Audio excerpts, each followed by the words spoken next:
اللہ تعالیٰ نے ہر انسان کے اندر یہ چیز رکھ دی ہے اور اسے نصیحت بھی کی ہے کہ تم اپنے والدین کے ساتھ اچھا سلوک کرو۔ اب ایک اور چیز اگر آپ لوگ دیکھیں عربک میں یہاں پہ حسنا کا لفظ آیا، ماں باپ کے ساتھ اچھا سلوک کرو۔ ہم ساری زندگی والدین کی بات نہیں مانتے، اپنی مرضیوں سے شادی کرتے ہیں، سارے کام اپنی پسند کے کرتے ہیں، والدین کی بات کو کوئی اہمیت نہیں دیتے، لیکن جہاں پہ دین کی بات آتی ہے ہم کہتے ہیں دیکھیں اب میں اپنی ماما کو ناراض کر کے تو پردہ نہیں کر سکتی نا، دیکھیں اپنی ماما کو ناراض کر کے تو میں نماز نہیں پڑھ سکتی نا، دیکھیں والد کی مرضی کے بغیر تو میں قرآن نہیں پڑھ سکتی نا۔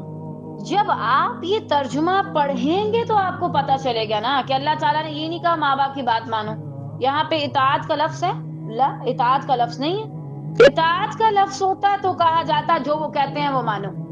نبی کریم صلی اللہ علیہ وسلم کے لیے اللہ تعالیٰ نے اطاعت کا لفظ استعمال کیا، اطیعوا اللہ و اطیعوا الرسول۔ بات ماننی ہے تو نبی کریم صلی اللہ علیہ وسلم کی مانو، لیکن والدین کے ساتھ دنیاوی لحاظ سے حسن سلوک کرو۔